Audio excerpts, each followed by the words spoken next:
तो हाँ जी, देखो जी, आपका नाम सुजाता है और आपकी कुंडली बनी है सिंह लगन की। राशि आपकी है राशि है वृश्चिक। सिंह लगन है, वृश्चिक राशि है। अगर मैं कुंडली की बात करूं, कुंडली कैसी है, तो कुंडली में ग्रह अच्छे भी हैं और कुछ ग्रह आपके हैं खराब।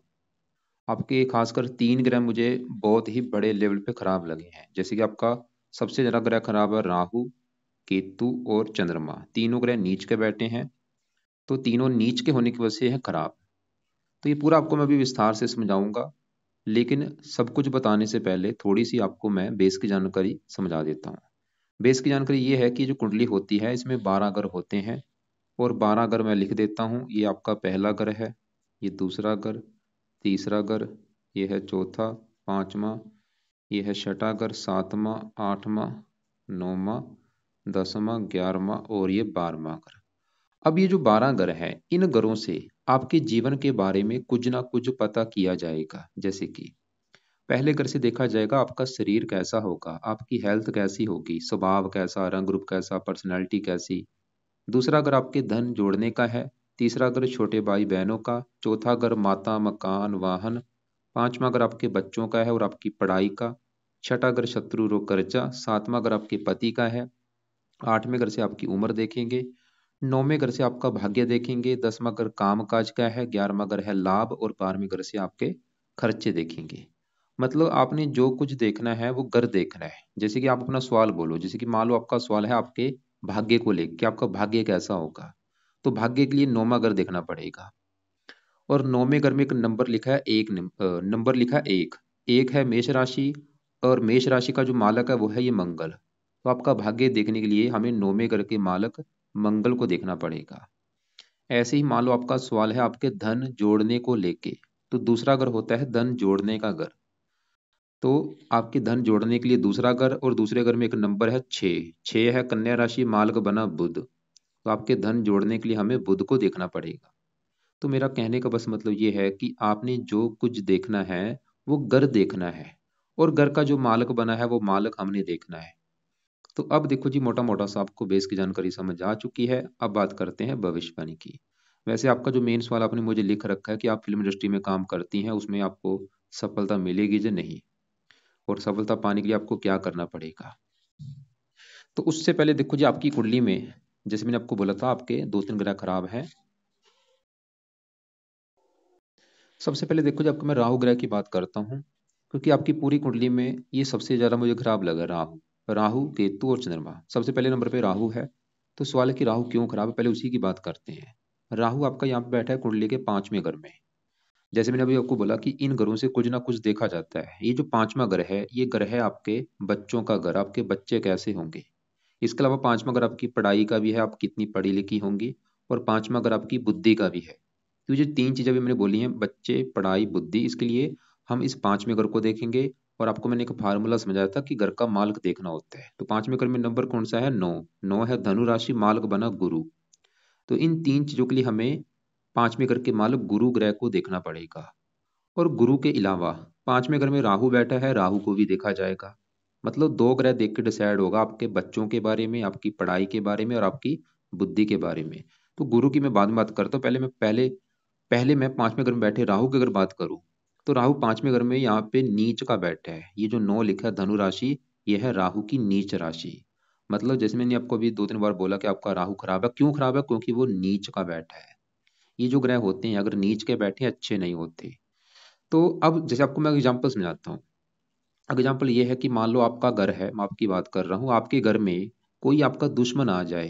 जो आपका कोई दुश्मन है वो आपके घर में कराया होगा। सिंपल सी बात है, वो घर का नुकसान कर देगा, घर में पड़ा टीवी तोड़ देगा, फ्रिज तोड़ देगा, बेड तोड़ देगा। वो काम यहाँ पे राहु करेगा। राहु यहाँ पे अपने दुश्मन के घर में बैठा है, नीच का भी है। तो ये 5वें घर को बुरी तरह से खराब कर रहा है। जैसे कि 5वां घर आपकी संतान का है, तो ये जो राहु है ये आपको कोई संतान संबंधी दिक्कतें पैदा करेगा। क्या दिक्कतें करेगा मुझे कन्फर्म नहीं, लेकिन करेगा जरूर। जैसे कि जहाँ तो आपका गर्भपात कराएगा बार बार, 2-3 गर्भपात होने की जो होगा, या आपकी संतान देरी से होगी। जैसे मान लो आपका विवाह हो गया, आपकी 3-4 साल के बाद संतान ही ना हो, या आपके लड़कियां ज्यादा पैदा कर देगा, लड़का कम होगा या होगा नहीं, या आपकी संतान ऑपरेशन के द्वारा होगी।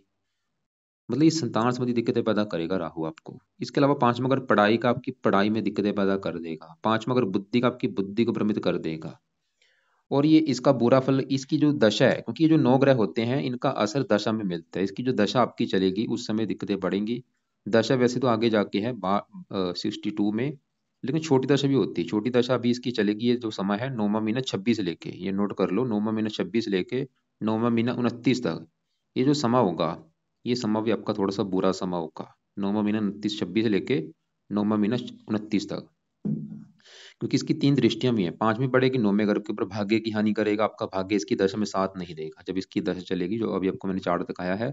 साथ में यहाँ पे पड़ेगी आमदनी को लेकर दिक्कतें, लगन को देख हेल्थ खराब कर देगा, पेट का रोग आपको दे सकता है, पेट संबंधी दिक्कतें पैदा कर सकता है। लेकिन अगर आपने इसके उपाय शुरू कर दिए फिर आपको दिक्कतें नहीं आएंगी। तो सवाल है कि इसके उपाय क्या हैं। तो पहला जो इसका उपाय है वो है, आप रात के समय राहु कवच का एक पाठ है वो पढ़ लिया करो। ये 2 मिनट का पाठ है, इसको पढ़ लिया करो, चाहे इसकी ऑडियो लगा के सुन लिया करो। लेकिन अभी जो दशा वाला मैंने आपको चार्ट दिखाया है कि जब इसकी दशा चलेगी उस समय ये पाठ आपने ज्यादा पढ़ना है। उस समय 1 से लेकर 5 पाठ आपने पढ़ने और जानना दशा में। दशा के समय अभी भी पढ़ो, अभी खाली तो एक पाठ पढ़ लो, चाहे दशा में ये पाठ ज्यादा पढ़ने हैं। दूसरा पाए आप इसका, वैसे इसका एक और पाठ है वो है राहु स्रोत का पाठ। तो ये दो पाठ है। देखो जी, ये पाठ अभी तो चाहे आप दोनों पाठ में खाली कवच का पाठ पढ़ लो, दोनों पाठ चाहे मत पढ़ो, खाली कवच का एक पाठ पढ़ो। तो राहु कवच का एक पाठ पढ़ना है रात के समय, खाली 2 मिनट का पाठ है, चाहे पढ़ लो चाहे सुन लो। लेकिन जब इसकी दशा चलेगी उस समय ये दोनों पाठ अपने पढ़ने हैं, या इन दोनों को सुनना है उस समय ज्यादा से ज्यादा। तीसरा पाय राहु का लिख लो, आपने इसका करना है दान। और ये दान तो कल से शुरू कर दो, और ये दान रोजाना करो, यहाँ लाइफ टाइम आपने दान करना है, क्योंकि दान इसकी पावर को माइनस कर देगा। क्या दान होता है मैं आपको राहु के दान वाली वीडियो अलग से भेज दूंगा। वैसे इसका एक दान होता है, सतनाजा होता है, 7 प्रकार के नाज होते हैं, इनको पंछियों को डाला जाता है। तो मैंने अभी आपको 3 उपाय बोले हैं, लेकिन आपने अभी 2 उपाय करने, एक तो राहु कवच का पाठ और राहु का दान। स्रोत का पाठ आप बाद में जब दशा इसकी चलेगी उस समय पढ़ना है। और दान के अलावा और भी जो राहु के दान है वो आपको वीडियो में भेजूंगा, उसको आप देख लेना कि राहु ग्रह के दान होते क्या हैं, कैसे करना है, किसको करना है, वो वीडियो आप देख लेना। इसके अलावा आप राहु के लिए शिव जी की पूजा उपासना भी कर सकती हैं, उससे भी राहु अच्छा होता है। अब देखो जी, आगे बढ़ते हैं, क्योंकि मैंने क्या बोला था कि पांचवें घर की जो चीजें हैं, पांचवें घर की क्या चीजें थी, आपके बच्चे, आपकी पढ़ाई, आपकी बुद्धि। मैंने बोला था इसके लिए पांचवें घर के मालक गुरु को भी देखना पड़ेगा, अभी मैंने बोला था। और सवाल की गुरु कैसे है, क्योंकि दोनों ग्रह को देखना पड़ेगा। तो आपका जो गुरु है वो मुझे लगा है बड़े लेवल पे अच्छा। ये जो गुरु है आपका कुंडली में समझ लो सबसे अच्छा ग्रह है ये। तो गुरु सवाल है कि अच्छा क्यों है, क्या अच्छे फल देगा। गुरु कहाँ बैठा है, कुंडली के पहले घर में आके। पहले घर में जो 5 लिखा है ये है सिंह राशि, ये सूर्य का घर है। और गुरु सूर्य को अपना मित्र मानता है। जैसे कि मेरे घर में मेरा कोई दोस्त आ जाए तो मेरे घर में मेहमान बन के आया होगा, वो मेरे घर का अच्छा करेगा। गुरु देखो जी आपका पहले घर में बैठा है, पहले समझो ये पहले घर से क्या देखा जाएगा। ये पहले घर से आपका शरीर देखा जाएगा, हेल्थ, स्वभाव, रंग रूप, पर्सनैलिटी, सर, मस्तक, ये चीजें पहले घर से देखेंगे। और फार्मूला है घर का मालक देखना है। तो पहले घर में लिखा है 5, 5 सिंह राशि, मालक सूर्य है। तो आपके बारे में जानने के लिए हमें सूर्य को भी देखना पड़ेगा, और सूर्य के अलावा पहले घर में गुरु बैठा है, गुरु को भी। तो दोनों ग्रहों को देख कर डिसाइड होगा आपके बारे में। पहले मैं गुरु की अगर बात करूं, तो गुरु पहले घर में मित्र राशि पहले घर का अच्छा ही करेगा। गुरु के जो गुण हैं आप में पाए जाएंगे। गुरु है धर्म का कारक, आपको धार्मिक बनाएगा, परोपकारी बनाएगा, भगवान पर आपको विश्वास होगा, आपको विद्वान बनाएगा, आपको गुणी बनाएगा, ईमानदार बनाएगा, दयालु बनाएगा, परोपकारी बनाएगा, समझदार बनाएगा, ज्ञानवान बनाएगा। मतलब आपकी पर्सनैलिटी बहुत अच्छी कर देगा, आपकी हेल्थ अच्छी कर देगा, स्वभाव अच्छा, रंग रूप अच्छा। और गुरु जिन घरों का मालक है, गुरु आपकी कुंडली के 2 घरों का मालक है। एक तो इस घर का, पांचवें घर का, जो कि संतान का घर है, संतान चलेगी सर के ऊपर। पांचवा घर पढ़ाई का, पढ़ाई चलेगी सर के ऊपर। मतलब गुरु आपको पढ़ा लिखा बनाएगा, संतान का सुख अच्छा, बुद्धिमान बनाएगा। और गुरु इस घर का भी मालिक है, 8वें घर का। 8वें घर से भी काफी चीजें हैं, उम्र देखी जाती है, उम्र आपकी लंबी कर देगा, गुप्त विद्या का जानकार बनाएगा।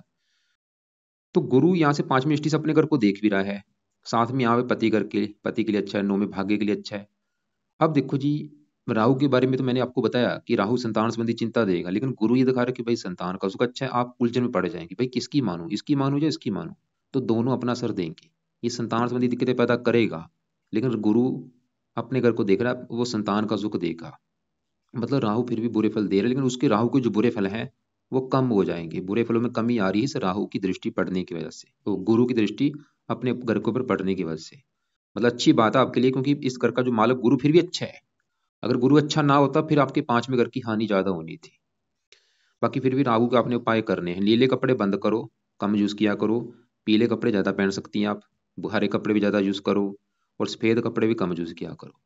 तो अब देखो जी, हमने सबसे पहले आपके राहु की बात की, और अब बात करते हैं आपके यहाँ पे चंद्रमा की, कि चंद्रमा कैसा है। चंद्रमा भी आपका है बड़े लेवल पे खराब, 100 में से 70-80% आपको खराब फल देगा। तो चंद्रमा क्या खराब फल देगा, कहाँ बैठा है, कुंडली के चौथे घर में। पहले समझो ये चौथा घर है किसका। ये जो चौथा घर है, इस घर से देखा जाएगा आपकी माता का सुख, मकान का सुख, वाहन, भूमि, जमीन, जायदाद, नौकर चाकर, ये चीजें इस चौथे घर से देखेंगे। और फार्मूला है घर का मालक देखना है। तो चौथे घर में 8 लिखा है, जो कि है वृश्चिक राशि, मालक है मंगल। तो चौथे घर के मालक मंगल को देखना पड़ेगा इन चीजों के लिए। और मंगल के अलावा चौथे घर में चंद्रमा भी बैठा है, उसको भी देखना पड़ेगा भाई। मतलब 2 ग्रह देख के डिसाइड होगा आपकी माता, मकान, वाहन के बारे में। तो मंगल की मैं बाद में बात करता हूँ, पहले चौथे घर में बैठे चंद्रमा की अगर बात करूं, तो चंद्रमा आपका चौथे घर में यहाँ पे जो 8 लिखा है, ये वृश्चिक राशि में नीच का होके बैठा है। जैसे आपका राहु नीच का था, ऐसे ही चंद्रमा भी चौथे घर में नीच का है। तो चंद्रमा इस घर में इस घर की हानि कर देगा। जैसे कि चौथा घर माता का ही, आपकी माता के सुख में कमी कर देगा। क्या कमी करेगा कन्फर्म नहीं मुझे, कोई ना कोई कमी तो करेगा। या तो माता से आपकी बनेगी नहीं, या माता बीमार कर देगा, या माता की उम्र कम कर सकता है, या माता की लाइफ में कोई कष्ट आएगा। चौथा अगर मकान का है, आपके मकान के सुख में कमी कर देगा, जहाँ तो आपके पास खुद का मकान होगा नहीं, या मकान स्टार्टिंग में वैसी दिक्कतें आएंगी। ये जो चंद्रमा का बुरा फल आपके बचपन में, मतलब जो आपका शुरुआती जीवन होगा उसमें दिक्कतें आएंगी।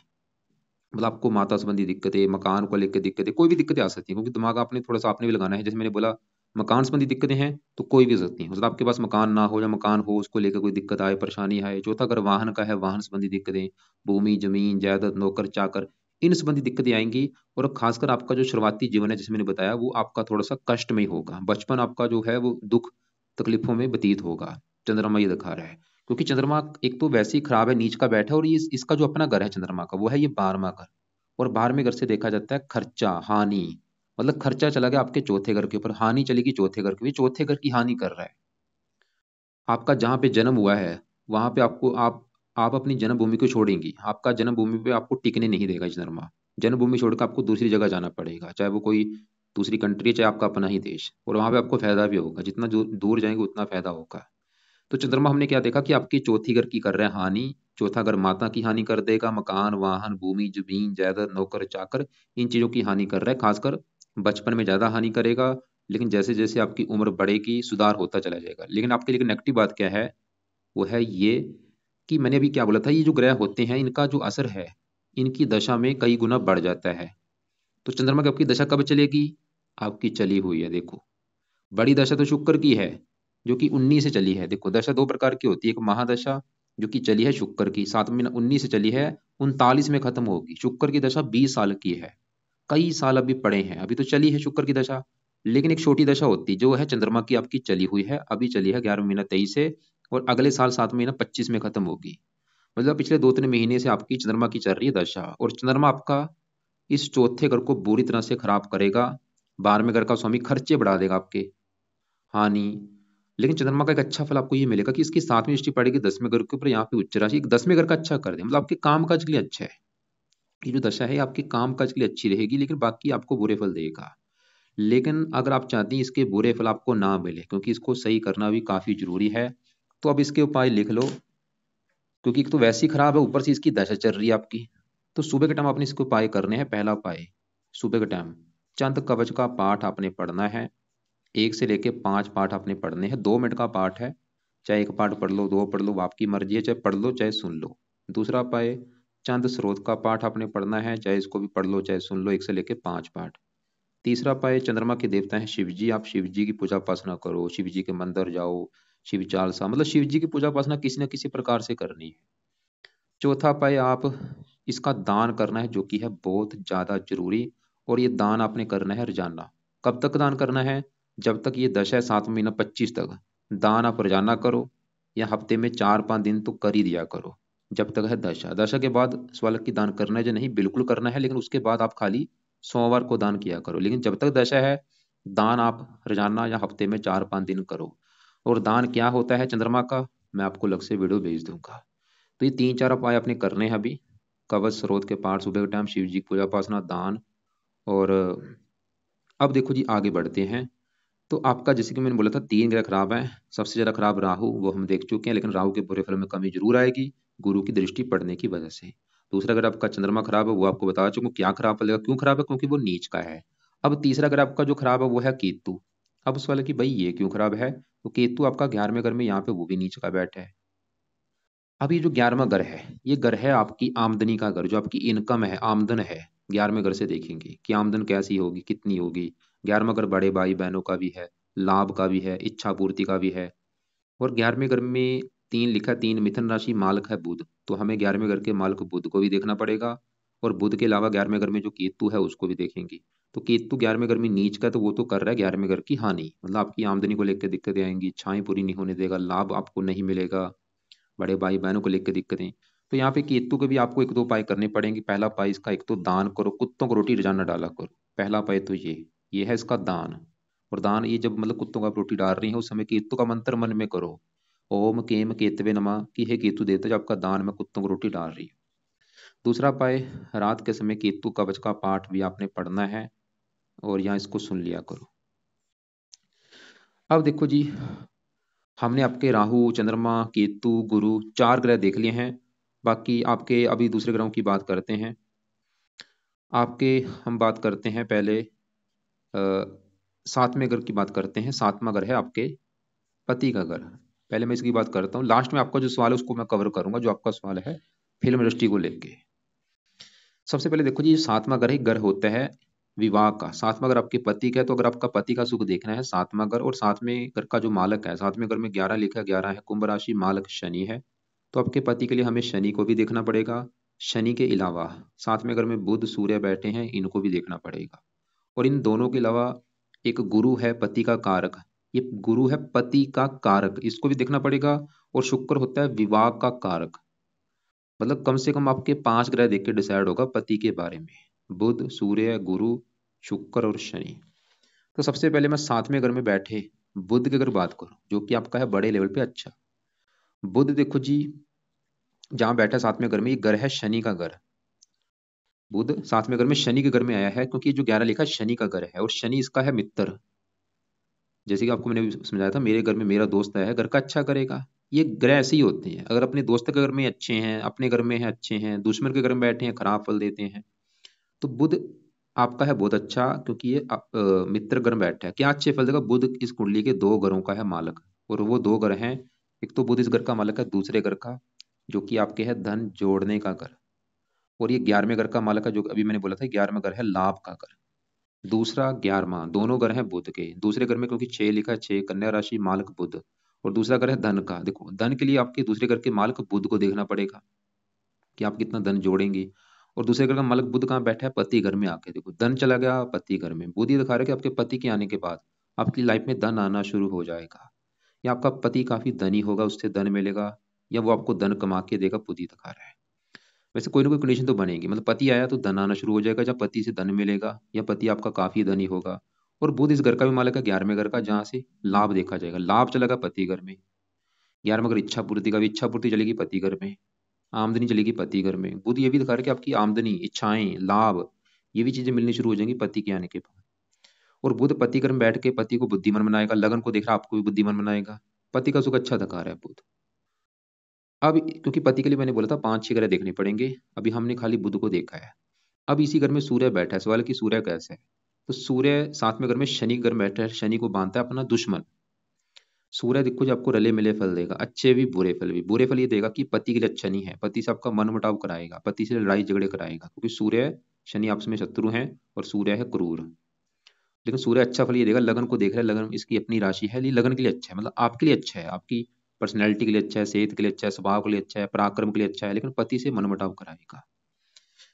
तो क्योंकि पति के लिए मैंने बोला 4-5 ग्रह देखने पड़ेंगे। अभी 7वें घर का जो मालक शनि है, वो यहाँ पे बैठा है 6ठे घर में आके। और शनि यहाँ पे 6ठे घर में वैसे अपने ही घर में बैठा है, क्योंकि शनि के 2 घर हैं। इस शनि जो है, एक तो 7वें घर का मालक आपके पति के घर का, इसके अलावा शनि 6ठे घर का भी मालक है, जहाँ पे 10 लिखा है, मकर राशि। 2 घर है शनि के, वैसे अपने घर में बैठा है, फिर भी ये आपको शनि वैसे तो ये दिखा रहा है कि विवाह का सुख अच्छा है आपके लिए, क्योंकि इसका अपने घर है सरल नामक, विपरीत राजयोग बना है। लेकिन थोड़ा सा आपके विवाह में देरी कर सकता है ये शनि, विवाह का सुख अच्छा दे देगा लेकिन आपके विवाह में कर देगा देरी। गुरु पति का कारक वो हम पहले देख चुके हैं, वो अच्छा है, वो ये दिखा रहा है कि आपको पति का सुख अच्छा मिलेगा। और लास्ट में बचा है आपका शुक्र, ये आपका थोड़ा सा खराब है कि क्योंकि छठे घर में बैठा है, पति से मनमुटाव कराएगा। तो जैसे मैंने बोला था 4 ग्रह देखने पड़ेंगे। हमने गुरु, सूर्य, बुध, शनि, शुक्र 5 ग्रह देख चुके हैं। अब देखो जी सवाल की पति का सुख कैसा है।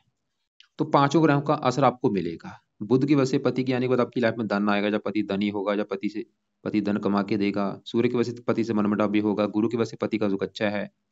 शनि की वजह से विवाह में देरी भी आपकी होगी। शुक्र की वजह से थोड़ा सा पति से मनमुटाव भी होगा। मतलब सभी चीजें आपके साथ होंगी। और वैसे थोड़ा सा पति से मनमुटाव होने का जो कारण ज्यादा है आपका ये सूर्य है, लेकिन इसके ऊपर भी गुरु की दृष्टि है, ज्यादा वैसे दिक्कत नहीं आएगी, लेकिन फिर भी डिसाइड होगा आपके पति कुंडली देख के कि उसके साथ में घर का मालक कैसा है। बाकी यहाँ पे जो मंगल है ये भी आपका उच्च का बैठ है। यहाँ पे ये शनि का अपना घर है, मंगल की उच्च राशि, मतलब मंगल भी आपका अच्छा है क्योंकि ये उच्च का बैठ है। और ये इस घर का मालक है भाग्य घर का। भाग्य देखना, नौवें घर के मालक मंगल को देखना पड़ेगा, उच्च का बैठ है। ये आपको भाग्यशाली बनाएगा, लेकिन जन्मभूमि से दूर जाने पर। और मंगल चौथे घर का भी मालक है, जहाँ भी चंद्रमा बैठा था। हमने क्या देखा था, चंद्रमा चौथे घर की कर रहा है हानि, कि आपको माता मकान वाहन संबंधी आएंगी दिक्कतें। लेकिन चौथे घर का मालक मंगल आपका उच्च का बैठा है, और ये छठे घर में बैठा है। मतलब मंगल ही दिखा रहा है कि आपको मकान वाहन का सुख तो मिल जाएगा, लेकिन कहाँ पे मिलेगा, जन्मभूमि छोड़ने पर। जितना आप जन्मभूमि से दूर जाएंगे वहां पे आपको मकान वाहन का सुख मिल जाएगा। ननिहाल के लिए अच्छा है, ननिहाल का भी सुख अच्छा मिलेगा आपको जो आपका ननिहाल है। अब लास्ट में बात करते हैं शुक्र की। और आपका जो सवाल है फिल्म इंडस्ट्री को लेके कि भाई उसमें सफलता है या नहीं, सवाल ये है। 12 गुरु में देखो जी, जो कामकाज का घर होता है वो कुंडली का 10वां घर होता है। 10वें घर से देखा जाता है कामकाज का सुख। इसके अलावा 10वें घर से पिता का भी सुख देखा जाता है, सरकार भी देखी जाती है, और मान प्रतिष्ठा। और 10वें घर का जो मालक है हमें आपके उसको देखना पड़ेगा काम काज के लिए। 10वें घर में कौन सा नंबर है, 2 है वृष राशि, मालक कौन बना, शुक्र। तो 10वें घर की चीजें देखने के लिए हमें शुक्र को देखना पड़ेगा, यानी कि 10वां घर काम काज का है, शुक्र को देखना पड़ेगा। पिता के लिए 10वां घर पिता का भी है, सरकार मान प्रतिष्ठा के लिए शुक्र को देखना पड़ेगा। तो सवाल है कि शुक्र कैसा है। तो शुक्र आपका अच्छा मुझे नहीं लगा, लेकिन मैं ये नहीं बोलूंगा कि शुक्र बिल्कुल खराब है। मतलब शुक्र आप समझ लो आपको 100 में से 50% अच्छे फल देगा, 50% खराब फल। क्योंकि ये छठे घर में बैठा है जो कि एक अच्छा घर नहीं है। मतलब शुक्र आपके, देखो आप जो काम कर रही हैं शुक्र जुड़ा काम है, क्योंकि 10वां घर काम काज का है, 10वें घर का मालक कौन है, शुक्र। और शुक्र होता है फिल्म इंडस्ट्री से जुड़ा। जो भी आप देखो जितने भी फिल्म इंडस्ट्री से जुड़े काम है, चाहे वो गीतकार है, संगीतकार है, डांस है, वो शुक्र के जुड़े काम है। फिल्म इंडस्ट्री का जो भी काम है शुक्र से जुड़ा काम है। और आपके 10वें घर का मालक भी है। और आपके ऊपर अभी शुक्र की दशा चली भी हुई है, और आप चाहे नोट कर भी लेना, इसी दशा में आपकी रुचि भी बड़ी होगी शुक्र के जो फिल्म इंडस्ट्री जुड़े कामों में। जो कि 7वां महीना 19 चली हुई है आपकी दशा, अभी काफी लंबी है, 20 साल की दशा है। शुक्र देखो जी थोड़ा सा छठे घर में है, ये आपके मतलब थोड़े से काम काज में दिक्कतें पैदा करता रहेगा, क्योंकि छठे घर में बैठा है। तीसरे घर का भी मालक है, छोटे भाई बहनों को भी दिक्कतें कई बार पैदा करता है। मतलब आप क्या करो, अगर आपने शुक्र के उपाय शुरू कर दिए, मैं लिख के दे रहा हूँ आपको, फिल्म इंडस्ट्री में बहुत ज्यादा सफलता मिलेगी। क्योंकि अभी दशा इसकी काफी लंबी है, 39 तक दशा है। तो इसके आप ज्यादा से ज्यादा उपाय करो। बिल्कुल आपको बहुत ही ज्यादा आप इसमें सफल होंगे फिल्म इंडस्ट्री में। क्योंकि आपकी सबसे बड़ी बात क्या है, दशा आपकी शुक्र की चल रही है, क्योंकि आपको बहुत ज्यादा सफलता देगा। तो शुक्र के उपाय आपने करने हैं ज्यादा से ज्यादा। क्या क्या उपाय हैं। सबसे पहला उपाय शुक्र का, आप इसके 16,000 मंत्र एक बार पूरे करो संकल्प लेके शुक्रवार से। शुक्रवार अभी जो आएगा, रात के समय संकल्प लेके कि हे शुक्र देवता जी, मेरा नाम सुजाता है, मेरी जाति यह है, गोत्र यह है, आपकी मेरे पर चल रही है बड़ी महादशा, और आप हैं फिल्म इंडस्ट्री जुड़े, और मैं फिल्म इंडस्ट्री में काम करती हूँ, मैं चाहती हूँ उसमें मुझे सफलता ज्यादा मिले। इसके लिए आपके मैं मंत्रों की जो संख्या है वो पूरी करने जा रही हूँ। तो इस प्रकार पहला काम आपका है, ये मंत्र पूरे कर लो। मंत्र पूरे करने में आपके चाहे 11 दिन लग जाए, चाहे 21 दिन, चाहे 40 दिन, ये मंत्र पूरे कर लो। मंत्र पूरे करने के बाद फिर आप छोड़ देना। मंत्र है ओम शुम शुक्राय नमः। फिर उसके बाद दूसरा जो उपाय है वो है शुक्र कवच का पाठ। ये पाठ आपने रोजाना पढ़ना है, या इसको सुनना है, इसको नहीं छोड़ना जब तक शुक्र की है दशा। तीसरा उपाय शुक्र स्रोत का पाठ पढ़ा करो, या इसको सुन लिया करो। चौथा उपाय, आप शुक्र की देवी है माता लक्ष्मी जी, तो माता लक्ष्मी जी की पूजा उपासना करो। पांचवा उपाय अगर आप कर सकती हैं वो है शुक्रवार का व्रत रखो, कथा करो, आरती करो। तो ये चीजें आपने फॉलो करनी है। एक और मैं पहले रिपीट करता हूँ आपको, मैंने क्या क्या उपाय बोले हैं। देखो जी, कुछ उपाय हैं सुबह के टाइम, कुछ है रात के समय। पहले सुबह के उपाय समझो क्या क्या है। सुबह के लिए आपने चंद कवच का पाठ, और चंद स्रोत का पाठ, और शिव जी की पूजा उपासना, ये 3 आपने काम करने हैं सुबह के टाइम। और चंद्रमा का दान भी आपने रोजाना करो अभी जब तक दशा है, उसके बाद चाहे बाद में खाली सोमवार को कर दिया करो। अब रात के जो उपाय है वो नोट करो। रात के समय राहु कवच का पाठ और केतु कवच का पाठ, 2 पाठ हो चुके हैं। इन्हीं के साथ रात के समय आप शुक्र कवच शुक्र स्रोत ये पाठ आप पढ़ा करो। और माता लक्ष्मी जी की पूजा उपासना का मतलब है कि आप जहाँ तो माता लक्ष्मी जी के मंत्र जाया करो, या ज़्यादा नहीं तो शुक्रवार को जरूर जाया करो, या माता लक्ष्मी जी का कोई पाठ कर लिया करो। और 16,000 मंत्र एक बार पूरे कर लेना, ये अभी चाहे अभी जो शुक्रवार आएगा शुक्रवार से स्टार्ट करके मंत्र पूरे कर लो। और शुक्र का व्रत भी आपकी मर्जी है, अगर रख लो की तो हर शुक्रवार को व्रत रख लिया करो। व्रत में क्या करना होता है, खाली दिन में फल फ्रूट खाना है, रात को एक टाइम भोजन करना है, और रात को जो भोजन करेंगे उसमें नमक का सेवन नहीं करना। लेकिन अगर आपको लगता है कि मैंने कभी व्रत रखा, चाहे रहने देना, कोई बात नहीं, तो इन उपायों से भी आपको फायदा होगा। बाकी देखो जी, आप एक रत्न दान कर सकती हैं, बुध का पन्ना, उसकी वजह से आपका धन बढ़ेगा। फालतू में कोई रत्न दान नहीं करना, खाली एक रत्न दान करना है, बुध का पन्ना आप कर लेना, वो धन के लिए बहुत अच्छा होगा, आमदनी बढ़ जाएगी, इच्छाएं क्योंकि बुध आपका है तो अच्छा, लेकिन आज तो बैठा है। हरे कपड़े ज़्यादा पहना करो, पीले कपड़े भी ज़्यादा यूज़ करो, नीले कपड़े, वाइट कपड़े कम यूज़ किया करो। बाकी फिर भी आपके जो सवाल हुए, कोई बात समझ ना लगी हो, दोपहर 1-2 के बीच में या शाम 6-7 के बीच में मुझे आप कॉल करके पूछ लेना। इसके अलावा आपको मैं कुछ अलग से वीडियो भेजूंगा, उनको भी आप एक बार देख लेना।